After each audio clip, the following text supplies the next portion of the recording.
Il y a un seul nom, au-dessus de tous les autres noms, par lequel nous sommes sauvés. Alléluia. En ce nom, les aveugles voient. En ce nom, les lépreux sont purs. En ce nom, les boîtes marchent. Ce nom, c'est Jésus. En ce puissant nom, les aveugles voient. En ce nom, les lépreux sont purs. En ce nom, les boîtes marchent. Ce nom, c'est Jésus. Il y a un nom, il y a un nom. Ce nom vient du ciel. Ce nom fait des merveilles. Ce nom, c'est Jésus. Il y a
victorieux. Et ce nom Alléluia. qui me donne la Victorieux est le nom qui me donne la paix. Je ne pourrai m'en passer. Oh, quel nom. Nous proclamons victorieux est le nom de Jésus. Le nom qui nous donne la paix, qui nous donne la joie, qui nous donne la vie. Je ne pourrai jamais, jamais m'en passer. Je ne pourrai jamais m'en passer.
Bonjour frères et sœurs en Christ.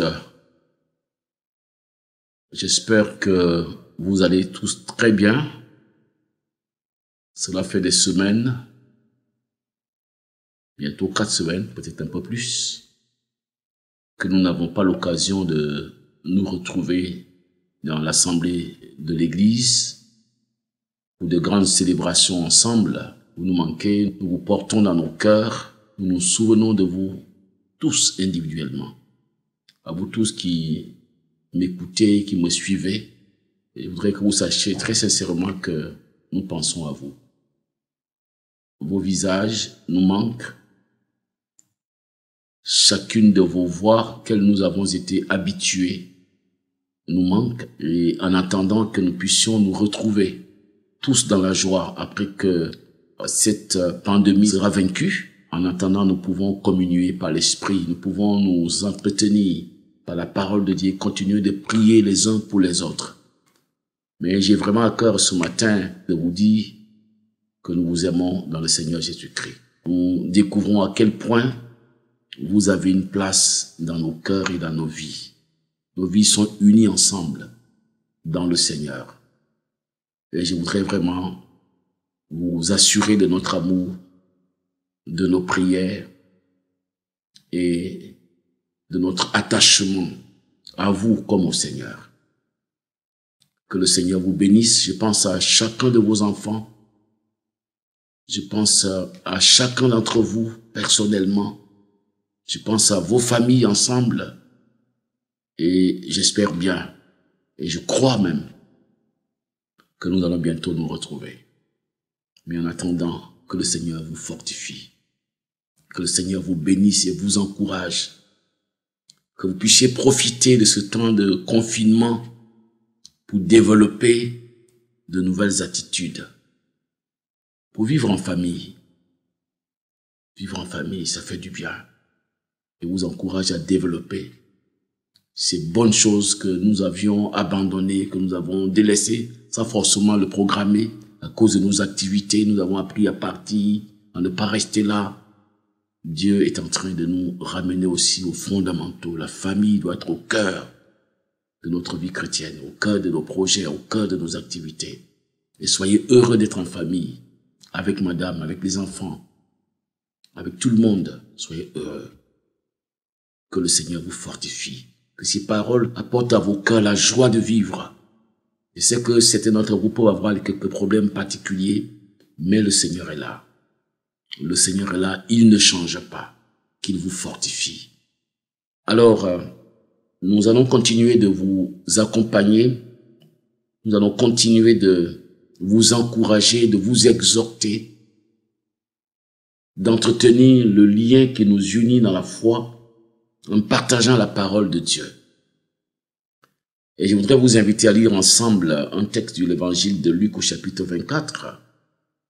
Le dimanche dernier, ce texte a pu être communiqué par une étude écrite à certaines familles, mais je voudrais en parler aujourd'hui et peut-être, si nous avons le temps, continuer le dimanche suivant sur le même texte pour apporter quelques exhortations. Il est un peu long, mais nous allons quand même le lire. Luc chapitre 24, versets 13 à 35. Et voici ce même jour, 2 disciples allaient à un village nommé Emmaüs, éloigné de Jérusalem de 60 stades, et ils s'entretenaient de tout ce qui s'était passé. Pendant qu'ils parlaient et discutaient, Jésus s'approcha. Il fit route avec eux, mais leurs yeux étaient empêchés de le reconnaître.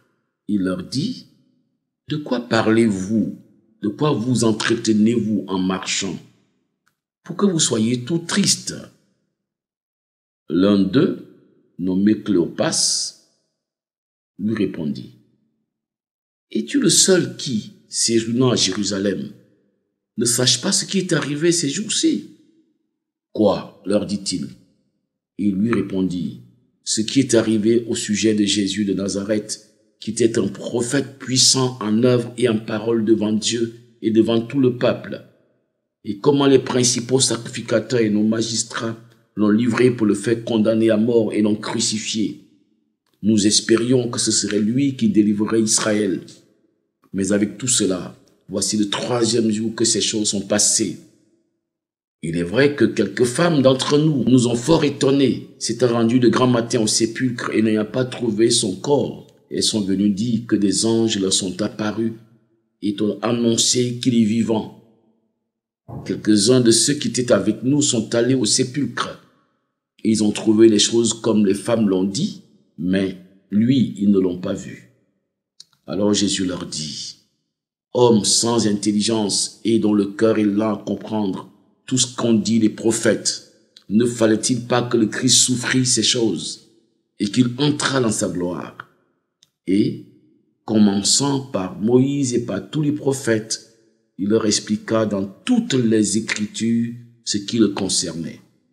Lorsqu'il fut près du village où ils allaient, il parut vouloir aller plus loin, mais il le pressait en disant, « Reste avec nous, car le soir approche. » Le jour reçut son déclin, et il entra pour rester avec eux. Pendant qu'ils étaient à table avec eux, il prit le pain, et, après avoir rendu grâce, il le rompit, et il le leur donna. Alors leurs yeux s'ouvrirent, et ils le reconnurent, mais il disparut devant eux, et ils se dirent l'un à l'autre, « Notre cœur ne brûlait-il pas au-dedans de nous, lorsqu'il nous parlait en chemin et nous expliquait les Écritures? » Se levant à l'heure même, ils retournèrent à Jérusalem, et ils trouvèrent les 11, et ceux qui étaient avec eux assemblés, et disant, « Le Seigneur est réellement ressuscité, il est apparu à Simon. » Et ils racontèrent ce qui leur était arrivé en chemin, et comment il l'avait reconnu au moment où il rompit le pain. Dieu bénisse sa parole. Mes frères et sœurs, je voudrais juste vous exhorter à partir de ce beau texte qui raconte l'histoire de deux disciples d'Emmaüs, un village situé à environ 11 kilomètres de Jérusalem. Ces deux hommes, dont l'un s'appelle Cléopas, la Bible ne nous donne pas le nom du second.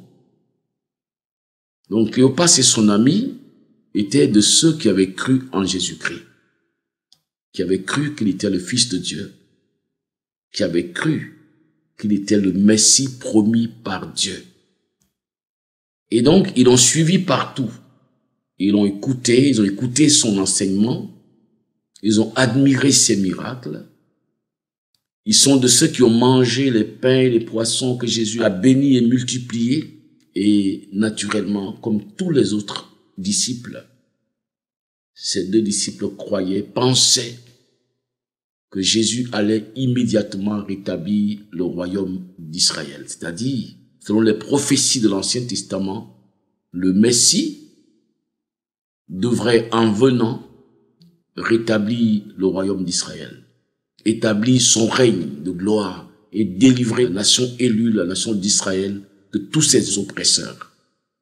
Alors ils ont lu ces prophéties dans l'Ancien Testament et ils ont cru que lorsque Jésus est arrivé, qu'il allait immédiatement, pendant sa première venue, établir son royaume. Malheureusement, ils ont fait une mauvaise lecture de la parole de Dieu. Ils ont fait une lecture incomplète. En effet, la Bible, l'Ancien Testament, annonce la venue du Messie, annonce que le Messie viendra dans la gloire, dans la puissance, qui rétablira le règne d'Israël. Mais il annonce également que le Messie doit d'abord souffrir. Et ça, le Seigneur le leur a dit. Tout le temps qu'il a marché avec eux pendant 3 ans, Jésus a pris le temps de les enseigner. Et par moments, en privé, il n'a pas caché à ses disciples ce qu'il attendait.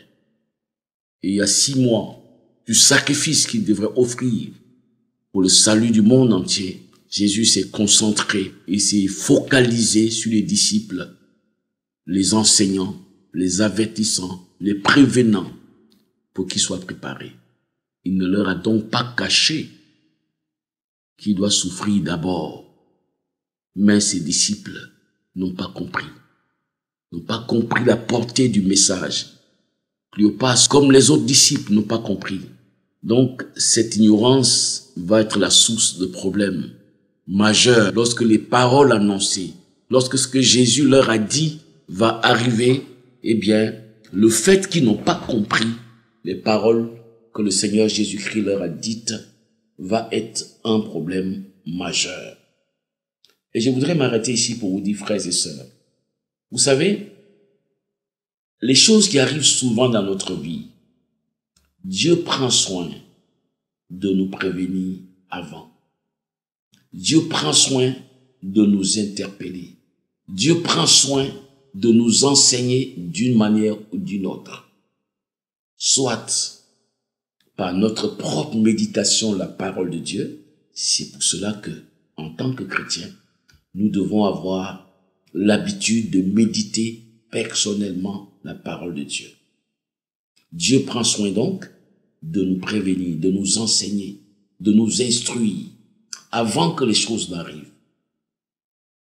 Il le fait par la méditation de la parole de Dieu. Il le fait par l'enseignement de la parole de Dieu que nous recevons à l'église quand nous allons au culte ou que nous recevons par le moyen de communication moderne tels que Facebook, tels que YouTube, par tous les moyens de communication où sans nous déplacer, nous recevons la parole de Dieu. Nous recevons donc l'enseignement des serviteurs de Dieu, de frères et de sœurs que le Seigneur a habilités, a équipés, a dotés de dons d'enseignement, de dons pour proclamer la parole de Dieu. Dieu nous enseigne, il nous prépare, il nous prévient. Il le fait aussi par des songes. Il le fait aussi par des prophéties. Ce que je veux dire ici, c'est que de même que Jésus avait prévenu ses disciples, avait pris le temps de les interpeller, de les avertir, de les prévenir, de les enseigner concernant les temps d'épreuve, il agit ainsi avec nous aujourd'hui. Dieu prend le temps de nous parler. Et je voudrais vous interpeller. Là, maintenant, nous sommes confinés. Mais notre vie n'est pas confinée. Votre vie n'est pas confinée. Votre avenir n'est pas confiné. Les projets de Dieu ne sont pas confinés. La situation dans laquelle nous nous trouvons aujourd'hui, c'est juste une situation qui va passer. Mais Dieu vous parle. Et je suis même certain que Dieu vous parle par les événements par lesquels nous passons maintenant. Que pendant que vous êtes à la maison, pendant que vous vivez ensemble, Dieu est en train de vous parler et de vous préparer. Dieu nous parle. Je vous exhorte à être attentif, à ne rien négliger. Souvent, nous négligeons. Souvent, nous sommes portés sur les choses qui sont émotionnelles. Ces disciples ont marché avec Jésus, ont été dans l'euphorie pendant 3 ans et demi. Ils voyaient les miracles, ils voyaient les signes, ils voyaient la puissance de Dieu se manifester. Et je suppose, je pense, j'imagine qu'ils étaient tellement portés sur l'aspect miraculeux, sur les choses formidables qu'ils vivaient, qu'ils n'ont pas prêté attention à certaines paroles que Jésus leur a dites. Ce qui fait que ils se sont nourris d'enthousiasme, ils se sont nourris d'émotions, se sont nourris de miracles, mais ils ne se sont pas nourris aussi des paroles de Jésus qui les prévenaient en rapport avec les épreuves qui les attendaient. Voilà. Donc ça, c'est une mise au point. Mais ces 2 disciples étaient de vrais disciples du Seigneur Jésus-Christ. Eux, comme les autres disciples, ont été prévenus. Malheureusement, ils n'ont pas prêté attention. Ils n'ont pas su tirer l'essence nécessaire de l'enseignement de Jésus. Des moments qu'ils ont eu à l'écouter, à le voir prier. Ils n'ont pas tiré le meilleur bénéfice de cela. Je voudrais encore vous exhorter, je me sens encore poussé à revenir un peu là-dessus. Je voudrais vous exhorter, profitez au maximum des meilleurs moments de prière que vous avez. des meilleurs moments d'adoration que vous avez. Pendant ces moments où Dieu manifeste sa grâce, il veut vous préparer pour les temps à venir. Pendant ces moments où Dieu vous parle, pendant ces moments où Dieu vous visite, pendant ces moments dans le secret de ta chambre, l'Esprit de Dieu semble te retenir, où tu es en train de prier et la présence de Dieu est là. Tu as l'impression que Dieu te retient dans sa présence. Reste là quand il le faut, sa présence. Il y a des moments comme ça, il y a des temps de grâce. Ce n'est pas toujours le cas, mais il y a des temps de grâce où Dieu vous retient dans sa présence. Au moment où vous êtes en train de prier, la présence de Dieu est là. Elle est insistante. Elle vous retient en la présence de Dieu. Vous êtes en train de lire la parole de Dieu. La présence de Dieu est là. Elle est insistante. Elle vous retient. Elle vous invite à rester là, à écouter, à vous nourrir de sa présence, à vous nourrir de l'onction du Saint-Esprit, à vous nourrir de la parole de Dieu. Ne négligez pas ça. Ne négligez pas ces moments. Ne négligez pas ces temps de grâce. Dieu vous les donne pour les circonstances futures. Ne les négligeons pas. Alors, les deux disciples d'Emmaüs étaient pleins d'enthousiasme et d'espoir jusqu'à la semaine de Pâques où le Seigneur Jésus fut arrêté et crucifié.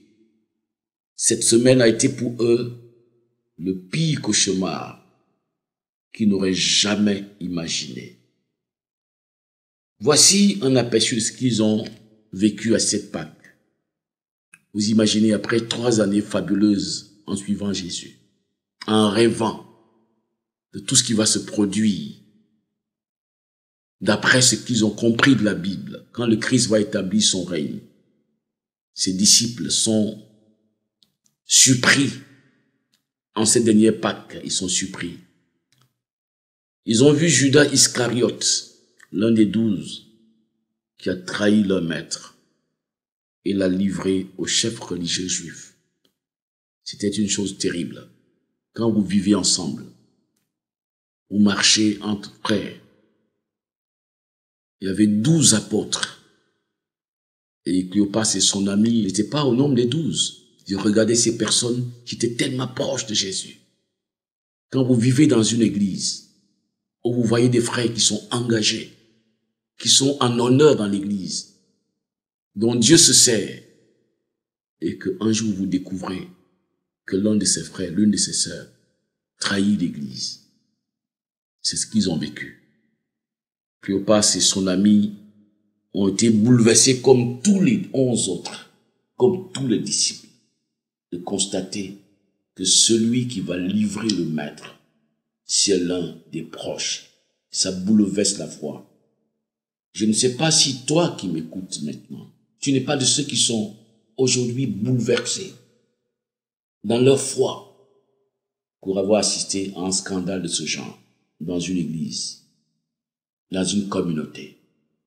Laisse-moi te dire, ça existe. Jésus a été trahi par Judas. Ça fait partie des douleurs de la Pâque. Mais Cléopas et son ami, bien que blessés, bien que meurtris, bien que scandalisés, sont demeurés fidèles au Seigneur.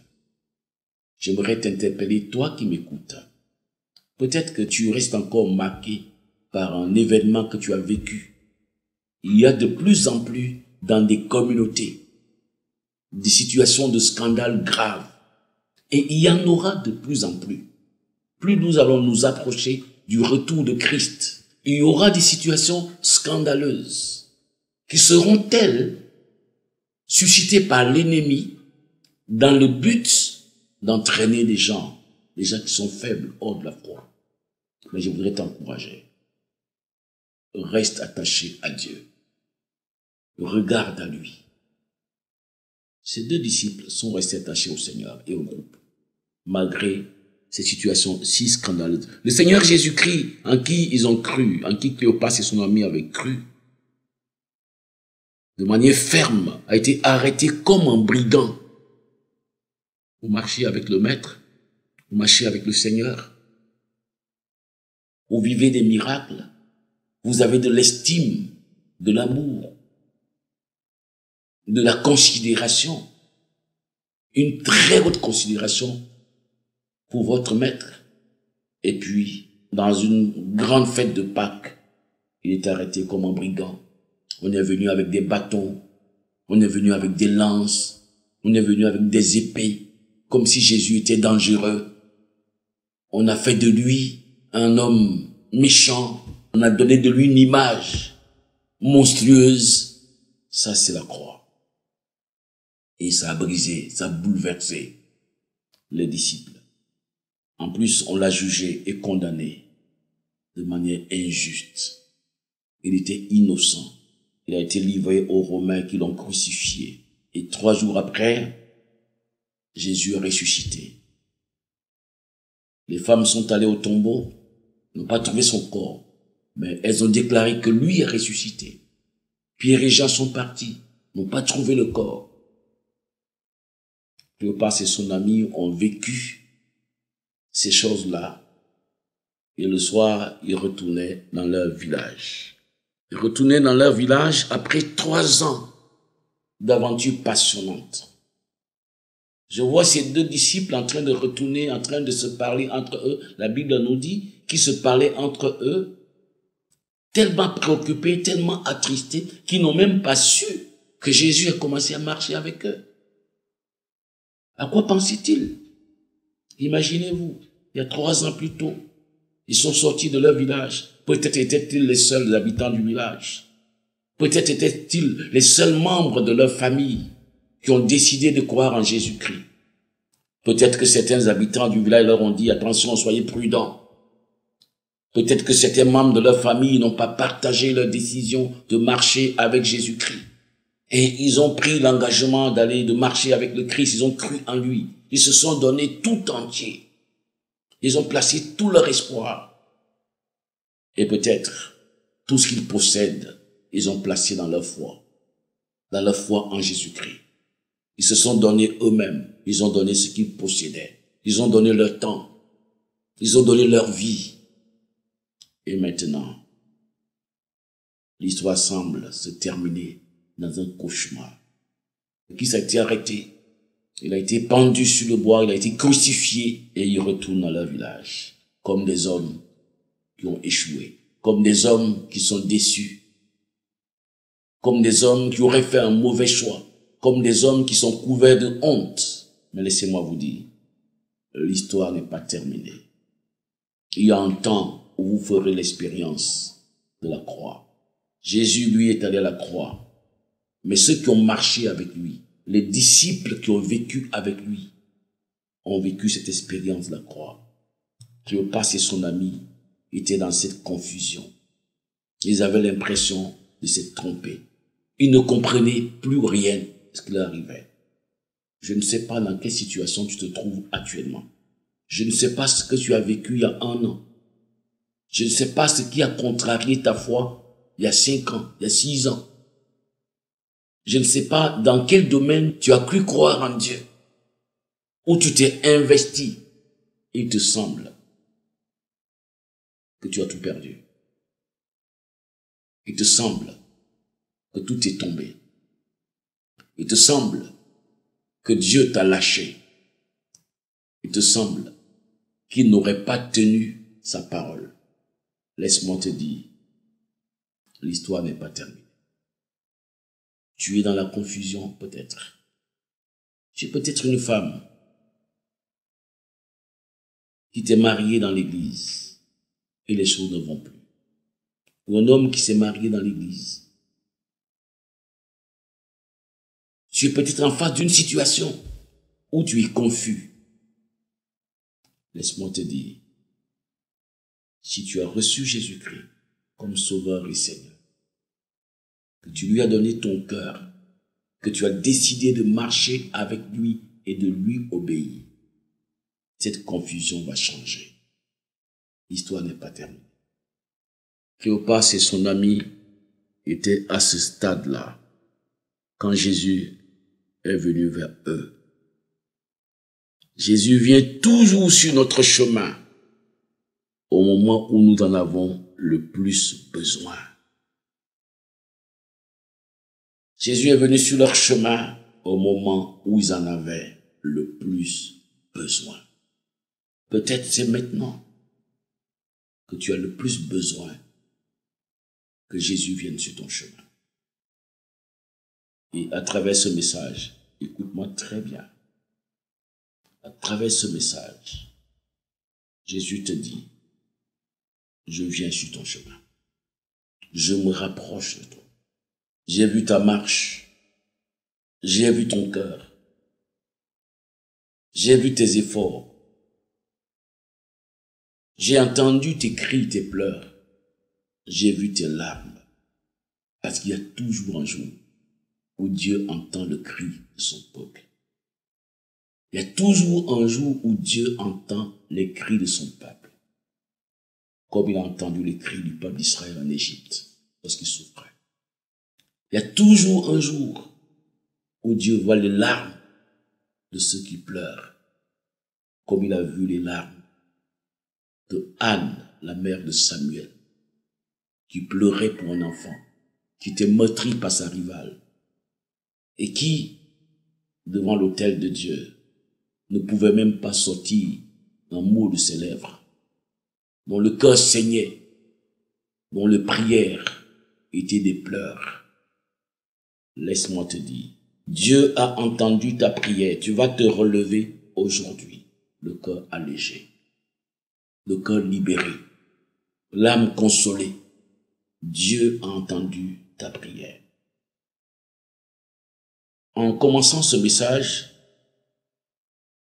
le plan que j'ai établi ne me conduit pas à ce que je suis en train de dire. Mais le Saint-Esprit connaît ton besoin. Je sais qu'il y a parmi vous qui m'écoutez des gens qui ont traversé des moments de grande confusion, des moments de grande souffrance. Il y a des gens qui s'interrogent profondément sur les choses qui leur sont arrivées. Jésus vient sur ton chemin. Il se pourrait même qu'il y en ait parmi vous qui n'aient pas encore vraiment connu Jésus-Christ. Que tu écoutes ce message par hasard. Laisse-moi te dire, le Christ, Jésus, vient sur ton chemin aujourd'hui. Il veut faire chemin avec toi. Il veut faire chemin avec toi. Te donner de comprendre ce que tu n'as pas compris. Et ôter ton fardeau. Jésus a dit, je suis la lumière du monde. Celui qui me suit ne marchera pas dans les ténèbres. Il aura la lumière de la vie. Jésus veut te donner sa lumière, te donner sa joie. Pourquoi donc, en tant que disciples, nous sommes souvent dans la confusion? Pourquoi donc nous semblons surpris par ce qui arrive? Pourquoi les disciples ont-ils été surpris par ce qui est arrivé au point d'être si bouleversés alors que Jésus leur a parlé? Mais les réponses sont nombreuses. Premièrement, parce qu'ils ont oublié. Je l'avais dit tantôt. Ils ont oublié les avertissements que le Maître leur a donnés. Ils n'ont pas été attentifs. Ils ont été focalisés sur l'ambiance, sur les choses émotionnelles.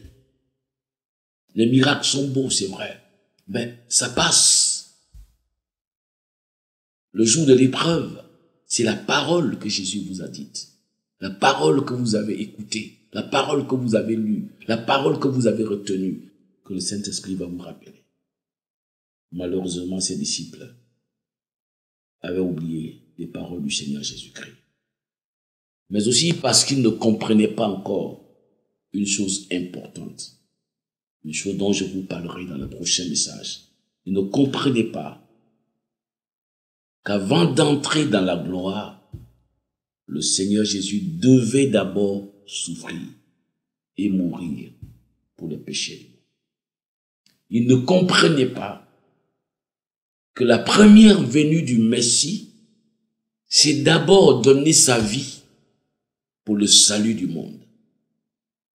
Il ne comprenait pas que le Christ venait d'abord libérer nos cœurs, affranchir nos vies, établir son règne dans nos vies, dans nos cœurs, en donnant sa vie pour nous la croire, en nous permettant de le recevoir et de recevoir le Saint-Esprit, pour recevoir une vie nouvelle, avant de revenir plus tard, établir son règne de manière physique autour de nous. Quand on ne comprend pas les voies de Dieu,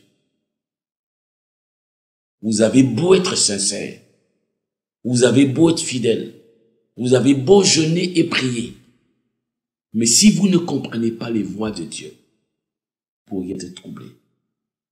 Les disciples n'ont pas compris qu'avant d'entrer dans la gloire, le Christ devrait d'abord souffrir. Mes amis, je devrais m'arrêter là. Avant d'entrer dans la gloire, avant de vivre, avant d'entrer dans les promesses que Dieu a faites,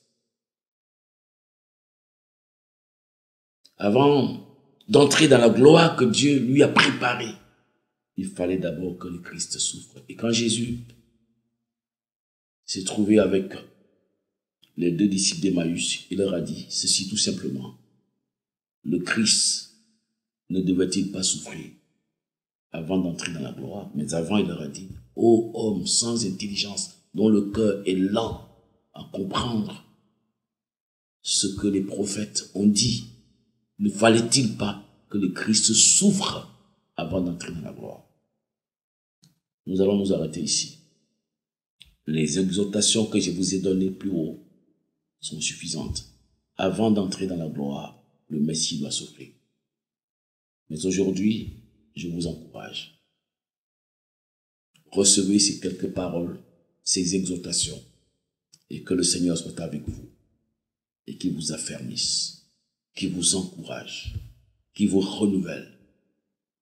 Dieu fait route avec vous. Jésus vient faire route avec vous.